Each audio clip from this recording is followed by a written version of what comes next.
Hi hello ನಮಸ್ಕಾರ friends. ಇವತ್ತು 1 cup ಆಗುವಷ್ಟು ಅಲಸಂದೆ ಕಾಳನ್ನ ನೈಟ್ ನೆನೆಹಾಕಿದ್ದೀನಿ. ಒಂದು 6 ಗಂಟೆಗಳ ಕಾಲ ನೆನೆದ ನಂತರ ನಾನಿಲ್ಲಿ ಮಾರ್ನಿಂಗ್ ಇದನ್ನು ಮಾಡ್ಕೊತಾ ಇರೋದು. ಇದನ್ನು ಒಂದು ಕುಕ್ಕರ್ಗೆ ಹಾಕ್ಕೊತಾ ಇದ್ದೀನಿ. ಒಂದು 2ರಿಂದ 3 ಬಾರಿ ಚೆನ್ನಾಗಿ ತೊಳೆದ್ಬಿಟ್ಟು ಇದನ್ನು ಕುಕ್ಕರ್ಗೆ ಹಾಕ್ಕೊಂಡಿದ್ದೀನಿ.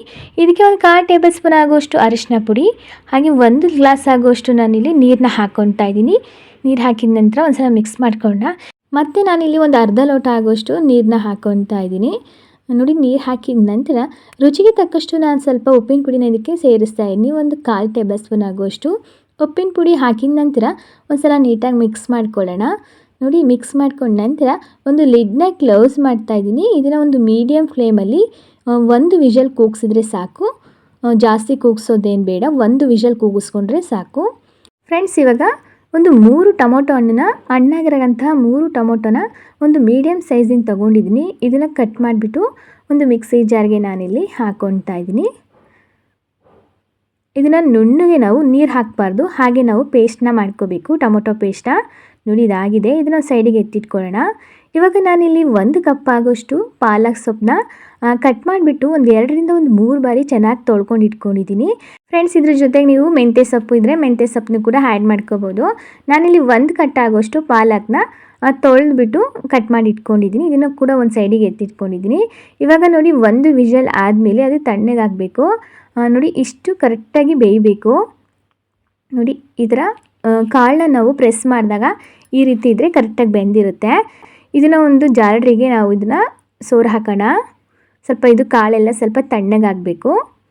ಇದನ್ನು ನಾನಿಲ್ಲಿ ಒಂದು ಸೈಡಿಗೆ ಎತ್ತಿಟ್ಕೊತಾ ಇದ್ದೀನಿ.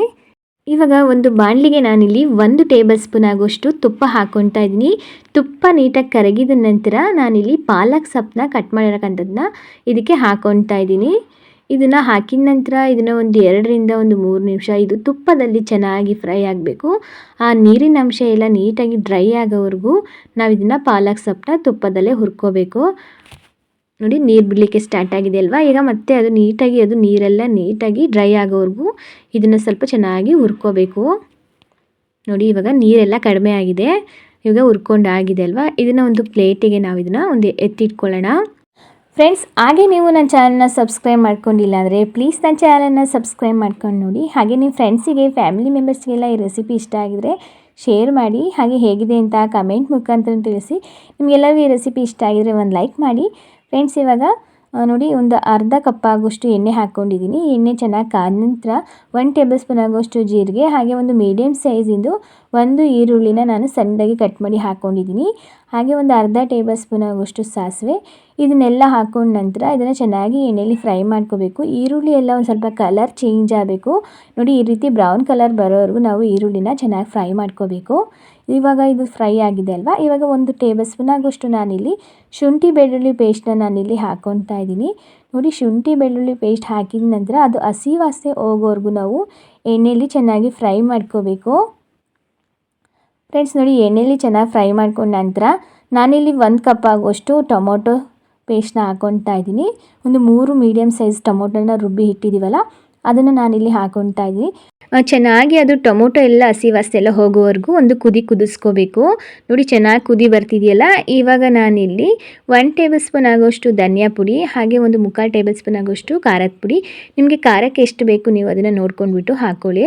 ಹಾಗೆ ಒಂದು 1/4 ಟೇಬಲ್ ಸ್ಪೂನ್ ಆಗೋಷ್ಟು ಅರಿಶಿನ ಪುಡಿ ಹಾಕಿಬಿಟ್ಟು ಇದನ್ನು ಕೂಡ ಅಷ್ಟೇ ಒಂದು 2ರಿಂದ 3 ನಿಮಿಷ ಇದನ್ನು ಚೆನ್ನಾಗಿ ಎಣ್ಣೆಯಲ್ಲಿ ನೀಟಾಗಿ ಫ್ರೈ ಮಾಡ್ಕೋಬೇಕು. ತುಂಬಾ ಚೆನ್ನಾಗಿರುತ್ತೆ, ಒಂದು ಒಳ್ಳೆ ರೆಸಿಪಿ ಅಂತಲೇ ಹೇಳ್ಬೋದು.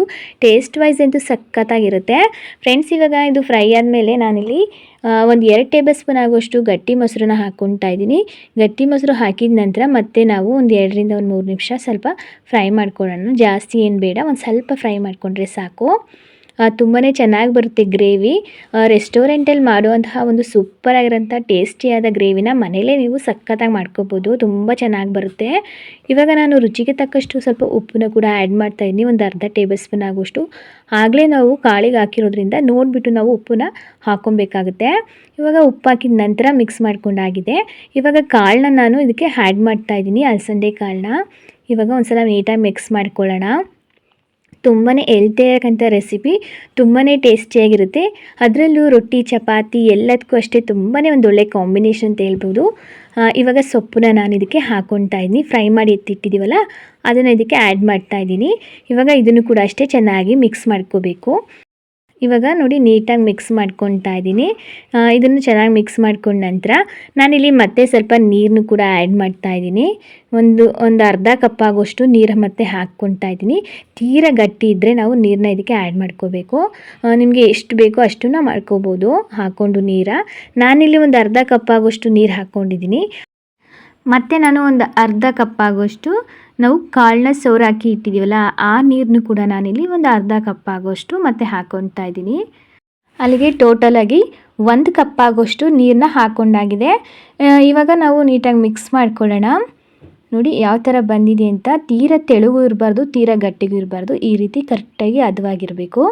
ನೋಡಿ ಇವಾಗ ಒಂದು ಲಿಡ್ನ ಕ್ಲೋಸ್ ಮಾಡಿಬಿಟ್ಟು ಒಂದು 5ರಿಂದ 10 ನಿಮಿಷ ಇದು ಚೆನ್ನಾಗಿ ಕುದಿಬೇಕು. ಅಲ್ಲಿವರೆಗೂ ಚೆನ್ನಾಗಿ ಕುದಿಸ್ಕೊಳ್ಳೋಣ. ಮಧ್ಯೆ ಮಧ್ಯೆ ಒಂದು ಸಲ ಕೈ ಆಡ್ಕೋಬೇಕು. ಇವಾಗ ಒಂದು ಸಲ ನೀಟಾಗಿ ಮಿಕ್ಸ್ ಮಾಡ್ಕೊತಾ ಇದ್ದೀನಿ.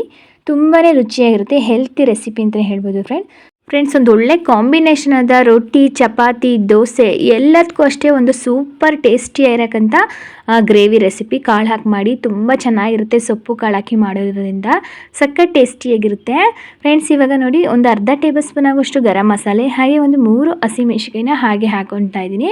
ಇದನ್ನು ಒಂದು 2ರಿಂದ 3 ನಿಮಿಷ ಹಾಗೆ ಫ್ರೈ ಮಾಡಿಕೊಂಡ್ರೆ ಸಾಕು. ತುಂಬಾ ಚೆನ್ನಾಗಿ ಗ್ರೇವಿ ರೆಡಿ ಆಗಿಬಿಡುತ್ತೆ. ಇವಾಗ ನೋಡಿ ಒಂದು ಸಲ ಮಿಕ್ಸ್ ಮಾಡ್ಕೊಂಡಿದ್ದೀನಲ್ಲ ಫ್ರೆಂಡ್ಸ್. ಇವಾಗ ಕೊನೆಗೆ ನಾನಿಲ್ಲಿ ಒಂದು 2 ಟೇಬಲ್ ಸ್ಪೂನ್ ಆಗುವಷ್ಟು ಫ್ರೆಶ್ ಕ್ರೀಮ್ನ ನಾನಿಲ್ಲಿ ಹಾಕ್ಕೊತಾ ಇದ್ದೀನಿ. ಇವಾಗ ಕ್ರೀಮ್ ಹಾಕಿದ ನಂತರ ಒಂದು ಸಲ ನೀಟಾಗಿ ಮಿಕ್ಸ್ ಮಾಡ್ಕೊಳ್ಳೋಣ. ನಾವು ಲೋ ಫ್ಲೇಮಲ್ಲಿ ಇದನ್ನು ನೀಟಾಗಿ ಮಿಕ್ಸ್ ಮಾಡಿಕೊಂಡು ಗ್ಯಾಸ್ನ ನಾನಿಲ್ಲಿ ಆಫ್ ಮಾಡ್ಕೊಂಡ್ಬಿಡ್ತೀನಿ. ಯಾಕೆಂದರೆ ಫ್ರೆಶ್ ಕ್ರೀಮ್ ಹಾಕಿದ ಮೇಲೆ ಒಂದು 2 ನಿಮಿಷ ಫ್ರೈ ಮಾಡಿಕೊಂಡು ಗ್ಯಾಸ್ನ ಆಫ್ ಮಾಡ್ಕೋಬೇಕು. ನೋಡಿ ಯಾವ ಥರ ಬಂದಿದೆ ಅಂತ. ಸಖತ್ ಟೇಸ್ಟಿಯಾಗಿರುತ್ತೆ. ರೆಸ್ಟೋರೆಂಟಲ್ಲಿ ತಿನ್ನುವಂತಹ ಗ್ರೇವಿ ಟೇಸ್ಟೇ ಮನೆಯಲ್ಲೇ ಈ ರೀತಿ ರುಚಿಯಾಗಿ ಮಾಡ್ಕೋಬೋದು. ಹೊರಗಡೆ ತಿನ್ನೋದಕ್ಕಿಂತ ಮನೆಯಲ್ಲಿ ಹೆಲ್ತಿಯಾಗಿ ನಾವು ಈ ರೆಸಿಪಿನ ಮಾಡ್ಕೋಬೋದು. ತುಂಬಾ ಚೆನ್ನಾಗಿ ಬರುತ್ತೆ. ಸ್ವಲ್ಪ ನಾನು ಕೊತ್ತಂಬರಿ ಸೊಪ್ಪನ್ನ ಆ್ಯಡ್ ಮಾಡ್ಕೊಂಡಿದ್ದೀನಿ. ಸಣ್ಣ ಕಟ್ ಮಾಡಿಕೊಂಡು ಇದಕ್ಕೆ ಹಾಕ್ಕೊಂಡಿದ್ದೀನಿ. ನೋಡಿ ಯಾವ ಥರ ಬಂದಿದೆ ಅಂತ. ಸಖತ್ ಟೇಸ್ಟಿಯಾಗಿರೋಕ್ಕಂಥ ಅಲಸಂದೆ ಕಾಳಿಂದ ಈ ರೀತಿ ಸೊಪ್ಪಾಕಿ ಒಂದು ಸಲ ಗ್ರೇವಿನ ಮಾಡ್ಕೊತೀನಿ. ತುಂಬಾ ರುಚಿಯಾಗಿರುತ್ತೆ. ಹೆಲ್ತಿ ರೆಸಿಪಿನ ಕೂಡ ಹೌದು ಫ್ರೆಂಡ್ಸ್. ಈ ರೆಸಿಪಿ ನಿಮ್ಮೆಲ್ಲರಿಗೂ ಇಷ್ಟ ಆಗಿದೆ ಅನ್ಕೋತೀನಿ. ಇಷ್ಟ ಆಗಿದ್ರೆ ಪ್ಲೀಸ್ ನನ್ನ ಚಾನಲ್ನ ಸಬ್ಸ್ಕ್ರೈಬ್ ಮಾಡ್ಕೊಂಡು ನೋಡಿ. ಹಾಗೆ ನಿಮ್ಮ ಫ್ರೆಂಡ್ಸಿಗೆ ಫ್ಯಾಮಿಲಿ ಮೆಂಬರ್ಸಿಗೆಲ್ಲ ಶೇರ್ ಮಾಡಿ. ಹಾಗೆ ಹೇಗಿದೆ ಅಂತ ಕಮೆಂಟ್ ಮುಖಾಂತರ ತಿಳಿಸಿ.